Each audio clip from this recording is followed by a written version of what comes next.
माझ्या आयुष्याचा एक नियम बनवलाय, अर्थात तो आपण सर्वांनी जरी पाळला तरी चालेल. आपल्याला आयुष्यामध्ये कोणतरी नावं ठेवणार असते, कोणतरी वाईट म्हणणार असतंय किंवा काहीतरी म्हणणार असते, किंवा तुमच्या प्रत्येक चांगल्या प्रयत्नांना तो ढोंगी म्हणतो, तुमच्या प्रत्येक चांगल्या गोष्टीला तो वाईट म्हणत असतो. लक्षात घ्या, अशा माणसाविषयी जाणून घेण्याची वृत्तीच ठेवू नका. असा माणूस आपल्या आयुष्यात आलाय किंवा असा माणूस माझ्याबद्दल काय सांगतो, माझ्याबद्दल काय म्हणतो, माझ्याबद्दल त्याची वैयक्तिक मतं काय आहेत हे ऐकूनच घेऊ नका.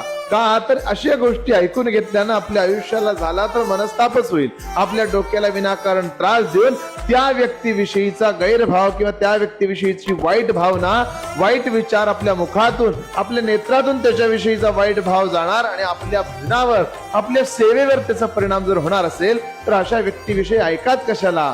सगळं सोडून द्यायला शिका, कारण तुमच्या सगळ्या चांगल्या वाईट प्रश्नांचं उत्तर देणारा भगवंत सगळं पाहत असतो. श्री स्वामी समर्थ.